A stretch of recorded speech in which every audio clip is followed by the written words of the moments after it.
श्री स्वामी समर्थ. नमस्कार प्रिय भक्तांनो.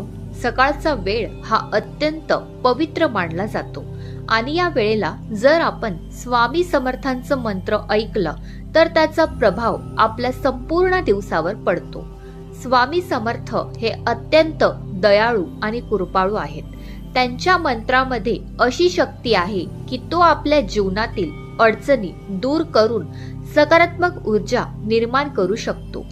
असा विश्वास आहे की जो कोणी हा मंत्र रोज सकाळी श्रद्धेने आणि मनापासून ऐकतो त्यांच्या सर्व इच्छा हळूहळू पूर्ण होऊ लागतात आणि जीवनात आनंद, शांतता आणि यश येऊ लागते. जर तुम्हालाही वाटत असेल की तुमच्या आयुष्यात काही इच्छा अपूर्ण आहेत, कामात अडथळे येत आहे किंवा मन अस्वस्थ आहे, तर हा मंत्र तुमच्यासाठी अत्यंत प्रभावी ठरू शकतो. हा मंत्र ऐकताना एक गोष्ट नक्की लक्षात ठेवा. मन शांत ठेवा, डोळे बंद करा आणि स्वामींचे नाव घेत पूर्ण श्रद्धेने हा मंत्र शेवटपर्यंत ऐका. स्वामी समर्थावर पूर्ण विश्वास ठेवा, कारण ते आपल्या भक्तांच्या सर्व इच्छा पूर्ण नक्कीच करतात. आणि व्हिडिओ सुरू करण्यापूर्वी कमेंटमध्ये श्री स्वामी समर्थ नक्की लिहा. चला तर मग प्रिय भक्तांनो, सुरू करूया ऐकायला हा पवित्र आणि शक्तिशाली स्वामी मंत्र. ओम श्री स्वामी समर्थाय मनोकामना पूर्णाय नमः. ओम श्री स्वामी समर्थाय मनोकामना पूर्णाय नमः. ओम श्री स्वामी समर्थाय मनोकामना पूर्णाय नमः. ओम श्री स्वामी समर्थाय मनोकामना पूर्णाय नमः. ओम श्री स्वामी समर्थाय मनोकामना पूर्णाय नमः. ओम श्री स्वामी समर्थाय मनोकामना पूर्णाय नमः. ओम श्री स्वामी समर्थाय मनोकामना पूर्णाय नमः. ओम श्री स्वामी समर्थाय मनोकामना पूर्णाय नमः. ओम श्री स्वामी समर्थाय मनोकामना पूर्णाय नमः. ओम श्री स्वामी समर्थाय मनोकामना पूर्णाय नमः. ओम श्री स्वामी समर्थाय मनोकामना पूर्णाय नमः. ओम श्री स्वामी समर्थाय मनोकामना पूर्णाय नमः.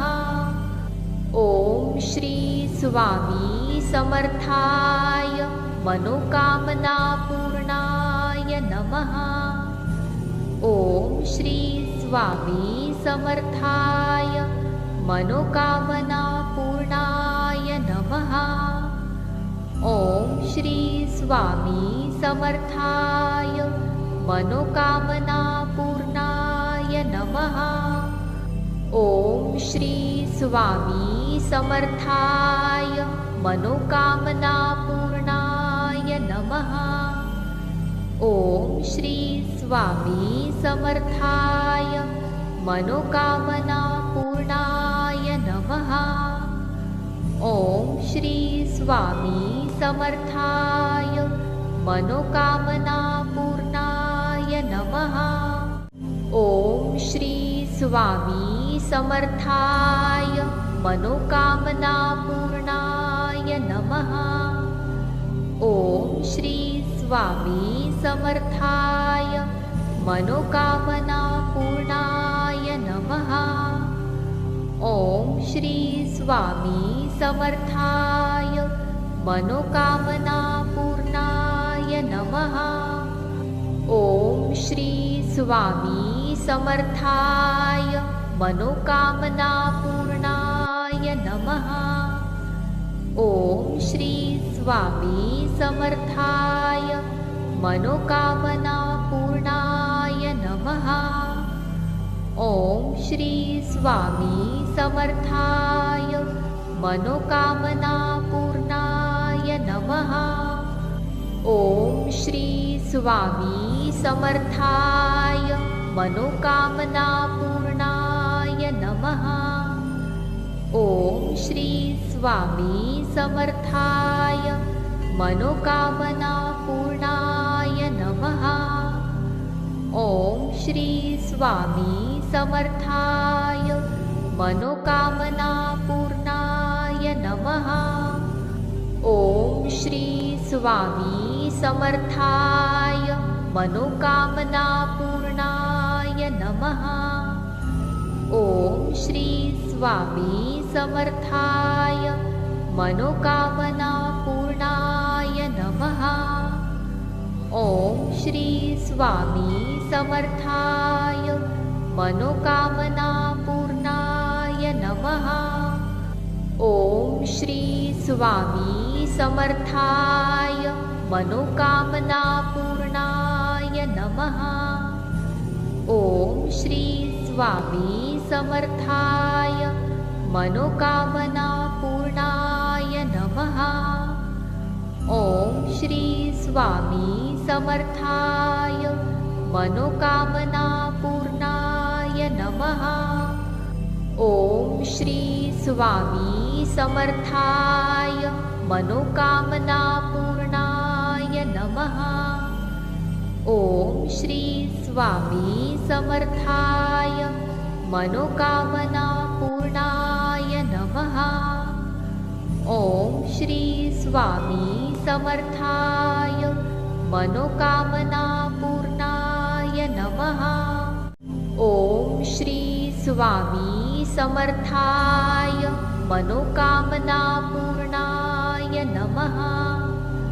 ओम श्री स्वामी समर्थाय मनोकामना पूर्णाय नमः।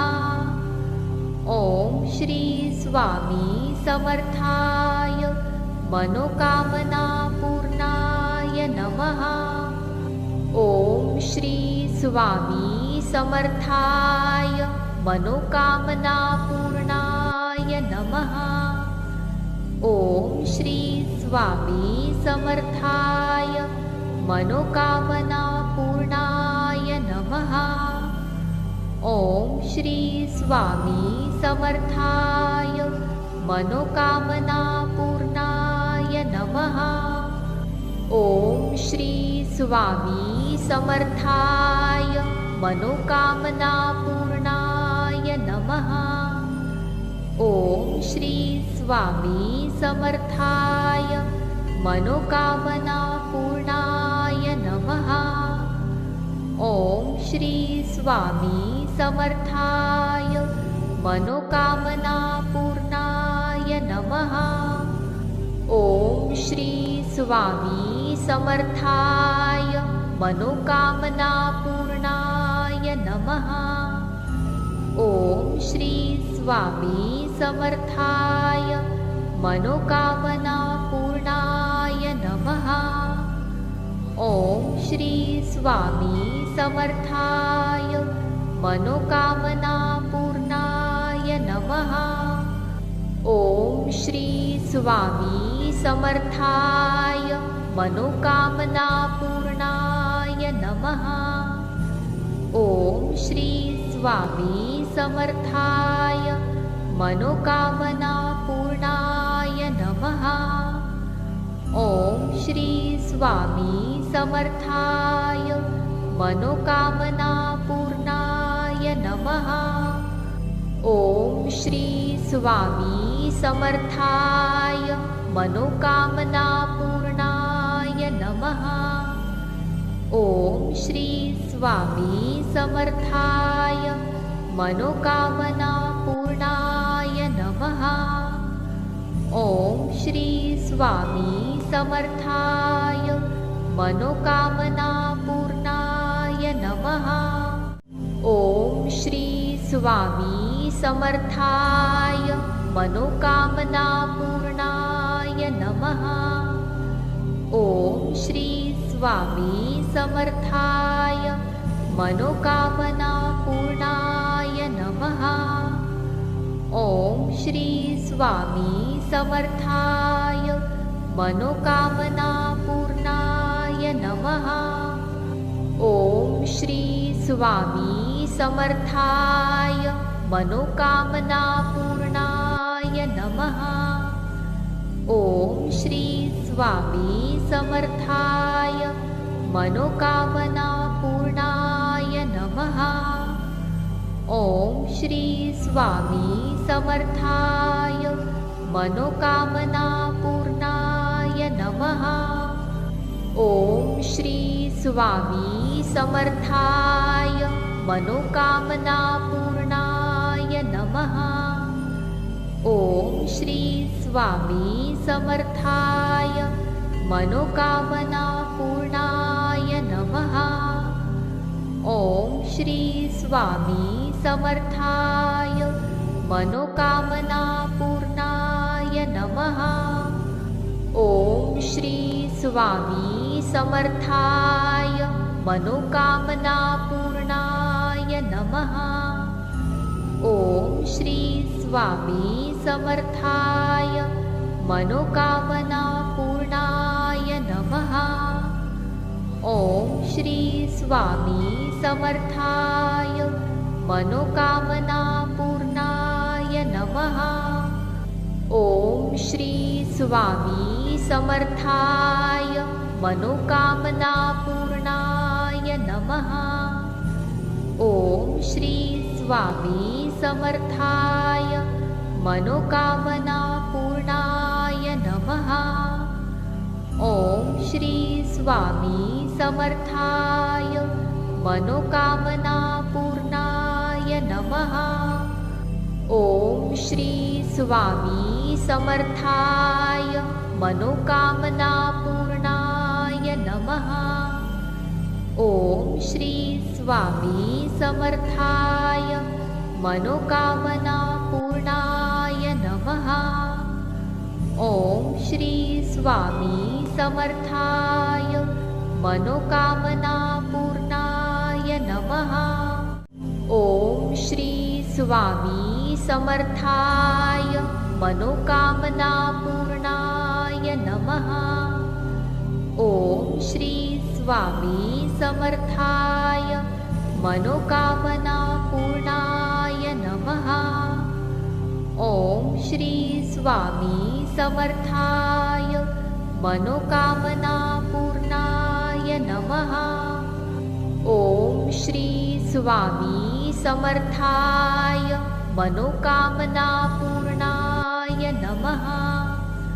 ओम श्री स्वामी समर्थाय मनोकामना पूर्णाय नमः। ओम श्री स्वामी समर्थाय मनोकामना पूर्णाय नमः। ओम श्री स्वामी समर्थाय मनोकामना पूर्णाय नमः। ओम श्री स्वामी समर्थाय मनोकामना पूर्णाय नमः। ओम श्री स्वामी समर्थाय मनोकामना पूर्णाय नमः। ओम श्री स्वामी समर्थाय मनोकामना पूर्णाय नमः। ओम श्री स्वामी समर्थाय मनोकामना पूर्णाय नमः। ओम श्री स्वामी समर्थाय मनोकामना पूर्णाय नमः। ओम श्री स्वामी समर्थाय मनोकामना पूर्णाय नमः। ओम श्री स्वामी समर्थाय मनोकामना पूर्णाय नमः। ओम श्री स्वामी समर्थाय मनोकामना पूर्णाय नमः। ओम श्री स्वामी समर्थाय मनोकामना पूर्णाय नमः। ओम श्री स्वामी समर्थाय मनोकामना पूर्णाय नमः। ओम श्री स्वामी समर्थाय मनोकामना पूर्णाय नमः। ओम श्री स्वामी समर्थाय मनोकामना पूर्णाय नमः। ओम श्री स्वामी समर्थाय मनोकामना पूर्णाय नमः। ओम श्री स्वामी समर्थाय मनोकामना पूर्णाय नमः। ओम श्री स्वामी समर्थाय मनोकामना पूर्णाय नमः। ओम श्री स्वामी समर्थाय मनोकामना पूर्णाय नमः। ओम श्री स्वामी समर्थाय मनोकामना पूर्णाय नमः। ओम श्री स्वामी समर्थाय मनोकामना पूर्णाय नमः। ओम श्री स्वामी समर्थाय मनोकामना पूर्णाय नमः। ओम श्री स्वामी समर्थाय मनोकामना पूर्णाय नमः। ओम श्री स्वामी समर्थाय मनोकामना पूर्णाय नमः। ओम श्री स्वामी समर्थाय मनोकामना पूर्णाय नमः। ओम श्री स्वामी समर्थाय मनोकामना पूर्णाय नमः। ओम श्री स्वामी समर्थाय मनोकामना पूर्णाय नमः।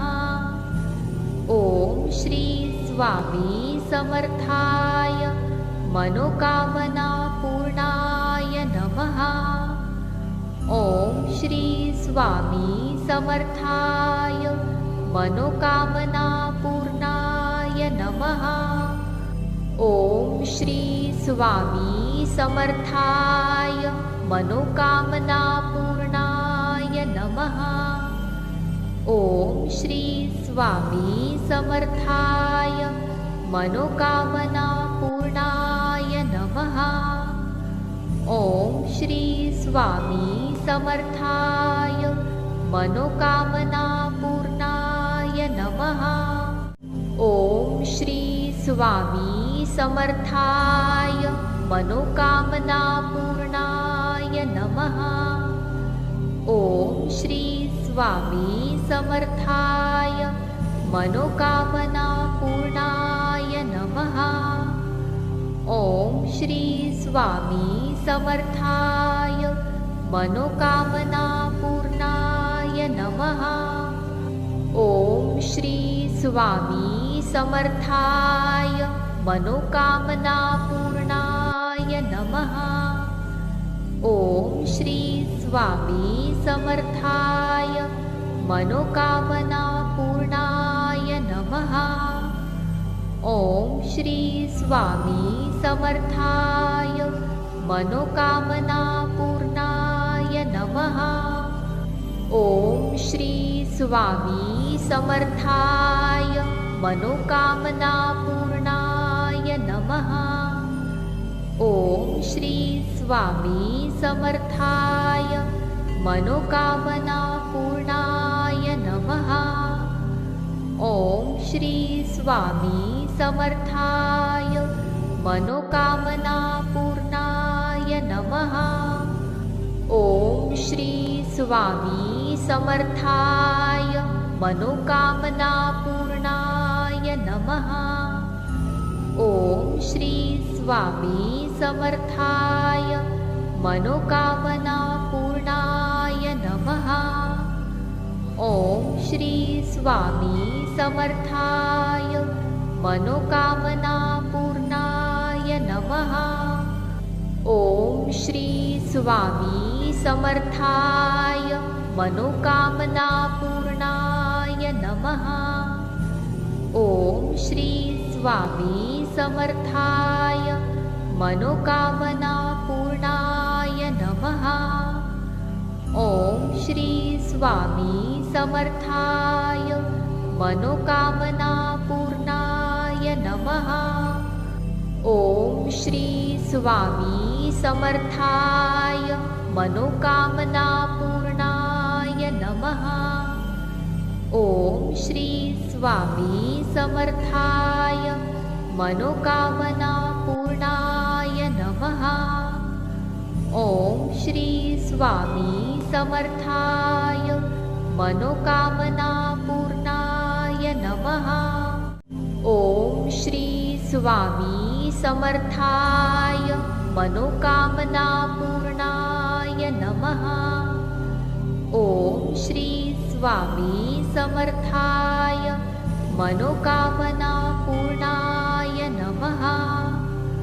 ओम श्री स्वामी समर्थाय मनोकामना पूर्णाय नमः। ओम श्री स्वामी समर्थाय मनोकामना पूर्णाय नमः। ओम श्री स्वामी समर्थाय मनोकामना पूर्णाय नमः। ओम श्री स्वामी समर्थाय मनोकामना पूर्णाय नमः। ओम श्री स्वामी समर्थाय मनोकामना पूर्णाय नमः। ओम श्री स्वामी समर्थाय मनोकामना पूर्णाय नमः। ओम श्री स्वामी समर्थाय मनोकामना पूर्णाय नमः। ओम श्री स्वामी समर्थाय मनोकामना पूर्णाय नमः। ओम श्री स्वामी समर्थाय मनोकामना पूर्णाय नमः। ओम श्री स्वामी समर्थाय मनोकामना पूर्णाय नमः। ओम श्री स्वामी समर्थाय मनोकामना पूर्णाय नमः। ओम श्री स्वामी समर्थाय मनोकामना पूर्णाय नमः।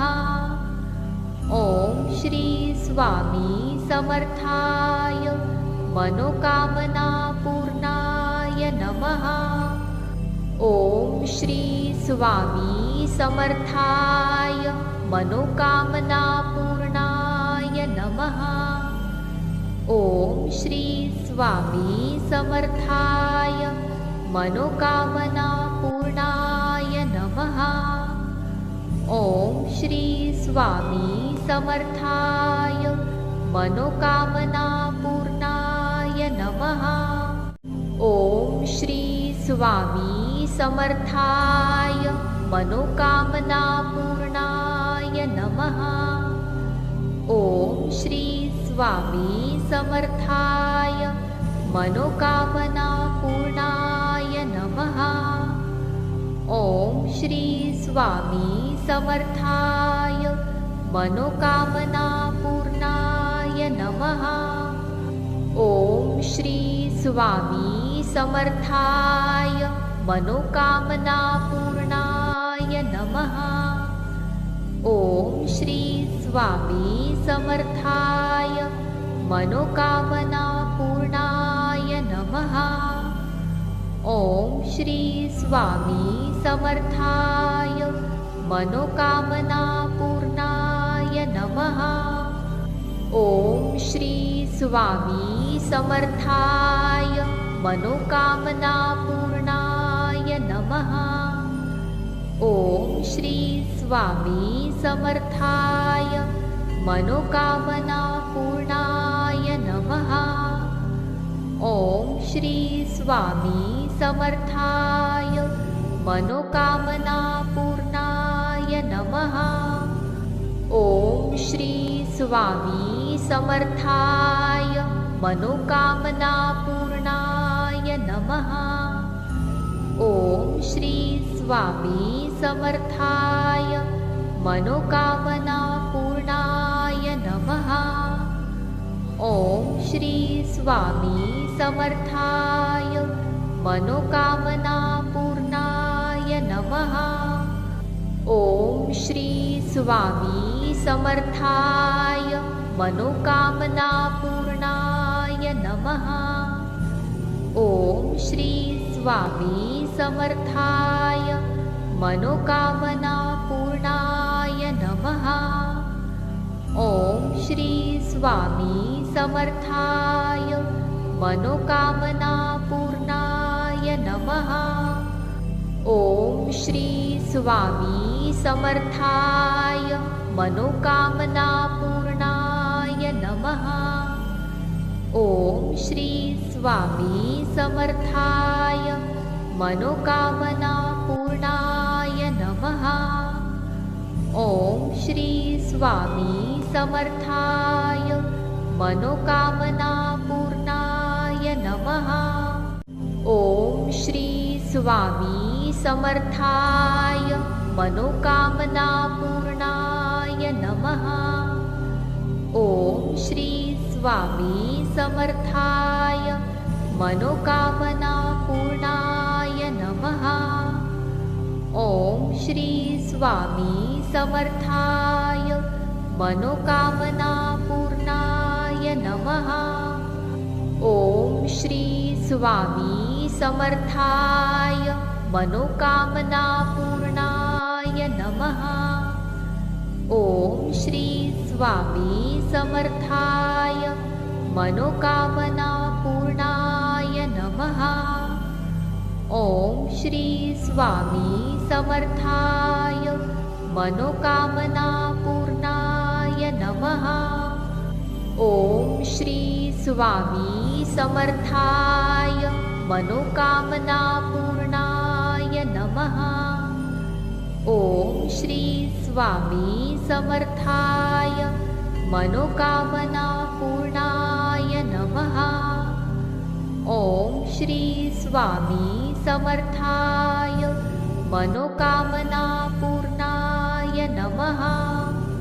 ओम श्री स्वामी समर्थाय मनोकामना पूर्णाय नमः। ओम श्री स्वामी समर्थाय मनोकामना पूर्णाय नमः। ओम श्री स्वामी समर्थाय मनोकामना पूर्णाय नमः। ओम श्री स्वामी समर्थाय मनोकामना पूर्णाय नमः। ओम श्री स्वामी समर्थाय मनोकामना पूर्णाय नमः। ओम श्री स्वामी समर्थाय मनोकामना पूर्णाय नमः। ओम श्री स्वामी समर्थाय मनोकामना पूर्णाय नमः। ओम श्री स्वामी समर्थाय मनोकामना पूर्णाय नमः। ओम श्री स्वामी समर्थाय मनोकामना पूर्णाय नमः। ओम श्री स्वामी समर्थाय मनोकामना पूर्णाय नमः। ओम श्री स्वामी समर्थाय मनोकामना पूर्णाय नमः।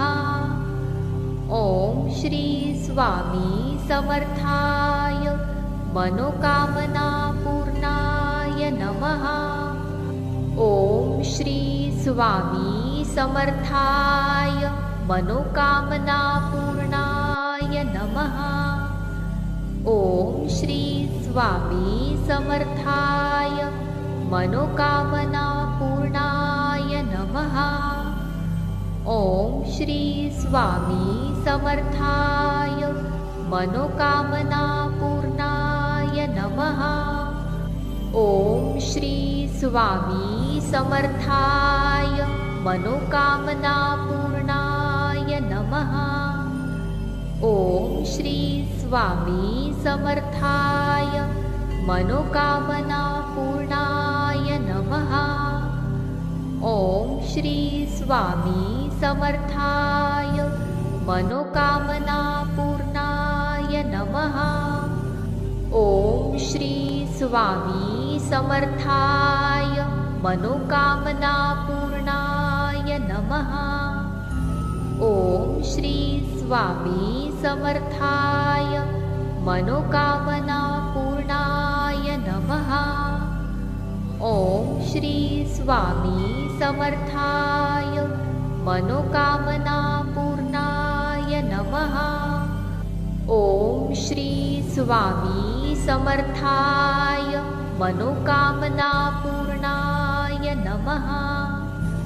ओम श्री स्वामी समर्थाय मनोकामना पूर्णाय नमः। ओम श्री स्वामी समर्थाय मनोकामना पूर्णाय नमः। ओम श्री स्वामी समर्थाय मनोकामना पूर्णाय नमः। ओम श्री स्वामी समर्थाय मनोकामना पूर्णाय नमः। ओम श्री स्वामी समर्थाय मनोकामना पूर्णाय नमः। ओम श्री स्वामी समर्थाय मनोकामना पूर्णाय नमः। ओम श्री स्वामी समर्थाय मनोकामना पूर्णाय नमः। ओम श्री स्वामी समर्थाय मनोकामना पूर्णाय नमः। ओम श्री स्वामी समर्थाय मनोकामना पूर्णाय नमः। ओम श्री स्वामी समर्थाय मनोकामना पूर्णाय नमः। ओम श्री स्वामी समर्थाय मनोकामना पूर्णाय नमः। ओम श्री स्वामी समर्थाय मनोकामना पूर्णाय नमः। ओम श्री स्वामी समर्थाय मनोकामना पूर्णाय नमः। ओम श्री स्वामी समर्थाय मनोकामना पूर्णाय नमः। ओम श्री स्वामी समर्थाय मनोकामना पूर्णाय नमः। ओम श्री स्वामी समर्थाय मनोकामना पूर्णाय नमः। ओम श्री स्वामी समर्थाय मनोकामना पूर्णाय नमः। ओम श्री स्वामी समर्थाय मनोकामना पूर्णाय नमः। ओम श्री स्वामी समर्थाय मनोकामना पूर्णाय नमः। ओम श्री स्वामी समर्थाय मनोकामना पूर्णाय नमः।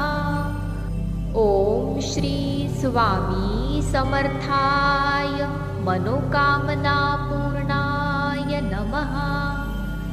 ओम श्री स्वामी समर्थाय मनोकामना पूर्णाय नमः। ओम श्री स्वामी समर्थाय मनोकामना पूर्णाय नमः। ओम श्री स्वामी समर्थाय मनोकामना पूर्णाय नमः। ओम श्री स्वामी समर्थाय मनोकामना पूर्णाय नमः। ओम श्री स्वामी समर्थाय मनोकामना पूर्णाय नमः। ओम श्री स्वामी समर्थाय मनोकामना पूर्णाय नमः। ओम श्री स्वामी समर्थाय मनोकामना पूर्णाय नमः। ओम श्री स्वामी समर्थाय मनोकामना पूर्णाय नमः। ओम श्री स्वामी समर्थाय मनोकामना पूर्णाय नमः। ओम श्री स्वामी समर्थाय मनोकामना पूर्णाय नमः। ओम श्री स्वामी समर्थाय मनोकामना पूर्णाय नमः। ओम श्री स्वामी समर्थाय मनोकामना पूर्णाय नमः। ओम श्री स्वामी समर्थाय मनोकामना पूर्णाय नमः। ओम श्री स्वामी समर्थाय मनोकामना पूर्णाय नमः। ओम श्री स्वामी समर्थाय मनोकामना पूर्णाय नमः। ओम श्री स्वामी समर्थाय मनोकामना पूर्णाय नमः। ओम श्री स्वामी समर्थाय मनोकामना पूर्णाय नमः। ओम श्री स्वामी समर्थाय मनोकामना पूर्णाय नमः। ओम श्री स्वामी समर्थाय मनोकामना पूर्णाय नमः। ओम श्री स्वामी समर्थाय मनोकामना पूर्णाय नमः। ओम श्री स्वामी समर्थाय मनोकामना पूर्णाय नमः। ओम श्री स्वामी समर्थाय मनोकामना पूर्णाय नमः। ओम श्री स्वामी समर्थाय मनोकामना पूर्णाय नमः। ओम श्री स्वामी समर्थाय मनोकामना पूर्णाय नमः। ओम श्री स्वामी समर्थाय मनोकामना पूर्णाय नमः। ओम श्री स्वामी समर्थाय मनोकामना पूर्णाय नमः। ओम श्री स्वामी समर्थाय मनोकामना पूर्णाय नमः। ओम श्री स्वामी समर्थाय मनोकामना पूर्णाय नमः। ओम श्री स्वामी समर्थाय मनोकामना पूर्णाय नमः। ओम श्री स्वामी समर्थाय मनोकामना पूर्णाय नमः। ओम श्री स्वामी समर्थाय मनोकामना पूर्णाय नमः। ओम श्री स्वामी समर्थाय मनोकामना पूर्णाय नमः। ओम श्री स्वामी समर्थाय मनोकामना पूर्णाय नमः। ओम श्री स्वामी समर्थाय मनोकामना पूर्णाय नमः। ओम श्री स्वामी समर्थाय मनोकामना पूर्णाय नमः। ओम श्री स्वामी समर्थाय मनोकामना पूर्णाय नमः। नमः। ॐ श्री स्वामी समर्थाय मनोकामना पूर्णाय नमः। ॐ श्री स्वामी समर्थाय मनोकामना पूर्णाय नमः। ॐ श्री स्वामी समर्थाय मनोकामना पूर्णाय नमः। ॐ श्री स्वामी समर्थाय मनोकामना पूर्णाय नमः। ॐ श्री स्वामी समर्थाय मनोकामना पूर्णाय नमः। ॐ श्री स्वामी समर्थाय मनोकामना पूर्णाय नमः। ॐ श्री स्वामी समर्थाय मनोकामना पूर्णाय नमः। ॐ श्री स्वामी समर्थाय मनोकामना पूर्णाय नमः। ॐ श्री स्वामी समर्थाय मनोकामना पूर्णाय नमः। ॐ श्री स्वामी समर्थाय मनोकामना पूर्णाय नमः।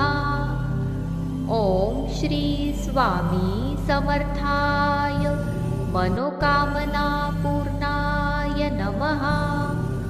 ॐ श्री स्वामी समर्थाय मनोकामना पूर्णाय नमः। ॐ श्री स्वामी समर्थाय मनोकामना पूर्णाय नमः। ॐ श्री स्वामी समर्थाय मनोकामना पूर्णाय नमः। ॐ श्री स्वामी समर्थाय मनोकामना पूर्णाय नमः। ॐ श्री स्वामी समर्थाय मनोकामना पूर्णाय नमः। ॐ श्री स्वामी समर्थाय मनोकामना पूर्णाय नमः। ॐ श्री स्वामी समर्थाय मनोकामना पूर्णाय नमः। ॐ श्री स्वामी समर्थाय मनोकामना पूर्णाय नमः। ॐ श्री स्वामी समर्थाय मनोकामना पूर्णाय नमः। ॐ श्री स्वामी समर्थाय मनोकामना पूर्णाय नमः। ॐ श्री स्वामी समर्थाय मनोकामना पूर्णाय नमः। ॐ श्री स्वामी समर्थाय मनोकामना पूर्णाय नमः। ॐ श्री स्वामी समर्थाय मनोकामना पूर्णाय नमः। ॐ श्री स्वामी समर्थाय मनोकामना पूर्णाय नमः। ॐ श्री स्वामी समर्थाय मनोकामना पूर्णाय नमः। ॐ श्री स्वामी समर्थाय मनोकामना पूर्णाय नमः। ॐ श्री स्वामी समर्थाय मनोकामना पूर्णाय नमः। ॐ श्री स्वामी समर्थाय मनोकामना पूर्णाय नमः। ॐ श्री स्वामी समर्थाय मनोकामना पूर्णाय नमः। ॐ श्री स्वामी समर्थाय मनोकामना पूर्णाय नमः। ॐ श्री स्वामी समर्थाय मनोकामना पूर्णाय नमः। ॐ श्री स्वामी समर्थाय मनोकामना पूर्णाय नमः। ओम श्री स्वामी समर्थाय मनोकामना पूर्णाय नमः। ओम श्री स्वामी समर्थाय मनोकामना पूर्णाय नमः। ओम श्री स्वामी समर्थाय मनोकामना पूर्णाय नमः। ओम श्री स्वामी समर्थाय मनोकामना पूर्णाय नमः। ओम श्री स्वामी समर्थाय मनोकामना पूर्णाय नमः। ओम श्री स्वामी समर्थाय मनोकामना पूर्णाय नमः। ओम श्री स्वामी समर्थाय मनोकामना पूर्णाय नमः। ओम श्री स्वामी समर्थाय मनोकामना पूर्णाय नमः। ओम श्री स्वामी समर्थाय मनोकामना पूर्णाय नमः। ओम श्री स्वामी समर्थाय मनोकामना पूर्णाय नमः। ओम श्री स्वामी समर्थाय मनोकामना पूर्णाय नमः। ओम श्री स्वामी समर्थाय मनोकामना पूर्णाय नमः। ओम श्री स्वामी समर्थाय मनोकामना पूर्णाय नमः। ओम श्री स्वामी समर्थाय मनोकामना पूर्णाय नमः। ओम श्री स्वामी समर्थाय मनोकामना पूर्णाय नमः। ओम श्री स्वामी समर्थाय मनोकामना पूर्णाय नमः। ओम श्री स्वामी समर्थाय मनोकामना पूर्णाय नमः। ओम श्री स्वामी समर्थाय मनोकामना पूर्णाय नमः। ओम श्री स्वामी समर्थाय मनोकामना पूर्णाय नमः।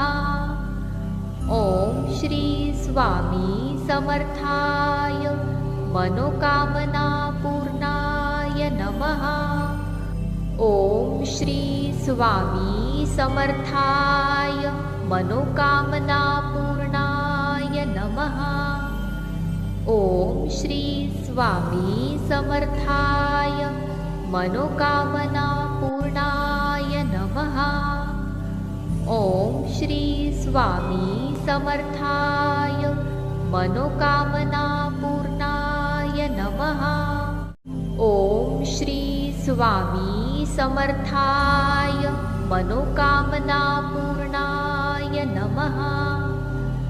ओम श्री स्वामी समर्थाय मनोकामना पूर्णाय नमः। ओम श्री स्वामी समर्थाय मनोकामना पूर्णाय नमः। ओम श्री स्वामी समर्थाय मनोकामना पूर्णाय नमः। ओम श्री स्वामी समर्थाय मनोकामना पूर्णाय नमः। ओम श्री स्वामी समर्थाय मनोकामना पूर्णाय नमः। ओम श्री स्वामी समर्थाय मनोकामना पूर्णाय नमः। ओम श्री स्वामी समर्थाय मनोकामना पूर्णाय नमः। ओम श्री स्वामी समर्थाय मनोकामना पूर्णाय नमः। ओम श्री स्वामी समर्थाय मनोकामना पूर्णाय नमः। ओम श्री स्वामी समर्थाय मनोकामना पूर्णाय नमः। ओम श्री स्वामी समर्थाय मनोकामना पूर्णाय नमः। ओम श्री स्वामी समर्थाय मनोकामना पूर्णाय नमः। ओम श्री स्वामी समर्थाय मनोकामना पूर्णाय नमः। ओम श्री स्वामी समर्थाय मनोकामना पूर्णाय नमः। ओम श्री स्वामी समर्थाय मनोकामना पूर्णाय नमः। ओम श्री स्वामी समर्थाय मनोकामना पूर्णाय नमः। ओम श्री स्वामी समर्थाय मनोकामना पूर्णाय नमः। ओम श्री स्वामी समर्थाय मनोकामना पूर्णाय नमः। ओम श्री स्वामी समर्थाय मनोकामना पूर्णाय नमः। ओम श्री स्वामी समर्थाय मनोकामना पूर्णाय नमः। ओम श्री स्वामी समर्थाय मनोकामना पूर्णाय नमः। ओम श्री स्वामी समर्थाय मनोकामना पूर्णाय नमः। ओम श्री स्वामी समर्थाय मनोकामना पूर्णाय नमः। ओम श्री स्वामी समर्थाय मनोकामना पूर्णाय नमः। ओम श्री स्वामी समर्थाय मनोकामना पूर्णाय नमः। ओम श्री स्वामी समर्थाय मनोकामना पूर्णाय नमः। ओम श्री स्वामी समर्थाय मनोकामना पूर्णाय नमः। ओम श्री स्वामी समर्थाय मनोकामना पूर्णाय नमः। ओम श्री स्वामी समर्थाय मनोकामना पूर्णाय नमः। ओम श्री स्वामी समर्थाय मनोकामना पूर्णाय नमः। ओम श्री स्वामी समर्थाय मनोकामना पूर्णाय नमः। ओम श्री स्वामी समर्थाय मनोकामना पूर्णाय नमः। ओम श्री स्वामी समर्थाय मनोकामना पूर्णाय नमः। ओम श्री स्वामी समर्थाय मनोकामना पूर्णाय नमः। ओम श्री स्वामी समर्थाय मनोकामना पूर्णाय नमः। ओम श्री स्वामी समर्थाय मनोकामना पूर्णाय नमः। ओम श्री स्वामी समर्थाय मनोकामना पूर्णाय नमः। ओम श्री स्वामी समर्थाय मनोकामना पूर्णाय नमः। ओम श्री स्वामी समर्थाय मनोकामना पूर्णाय नमः। ओम श्री स्वामी समर्थाय मनोकामना पूर्णाय नमः। ओम श्री स्वामी समर्थाय मनोकामना पूर्णाय नमः। नमः। ओम श्री स्वामी समर्थाय मनोकामना पूर्णाय नमः। ओम श्री स्वामी समर्थाय मनोकामना पूर्णाय नमः। ओम श्री स्वामी समर्थाय मनोकामना पूर्णाय नमः। ओम श्री स्वामी समर्थाय मनोकामना पूर्णाय नमः। ओम श्री स्वामी समर्थाय मनोकामना पूर्णाय नमः। ओम श्री स्वामी समर्थाय मनोकामना पूर्णाय नमः।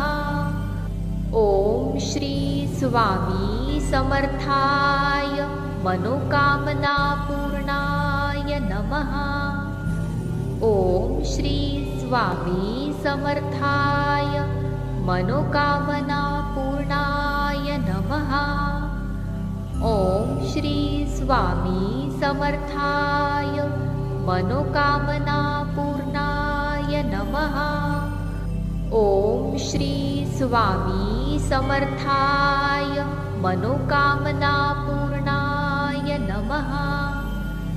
ओम श्री स्वामी समर्थाय मनोकामना पूर्णाय नमः। ओम श्री स्वामी समर्थाय मनोकामना पूर्णाय नमः। ओम श्री स्वामी समर्थाय मनोकामना पूर्णाय नमः। ओम श्री स्वामी समर्थाय मनोकामना पूर्णाय नमः। ओम श्री स्वामी समर्थाय मनोकामना पूर्णाय नमः।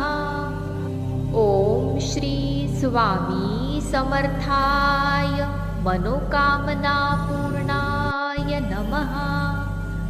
ओम श्री स्वामी समर्थाय मनोकामना पूर्णाय नमः। ओम श्री स्वामी समर्थाय मनोकामना पूर्णाय नमः।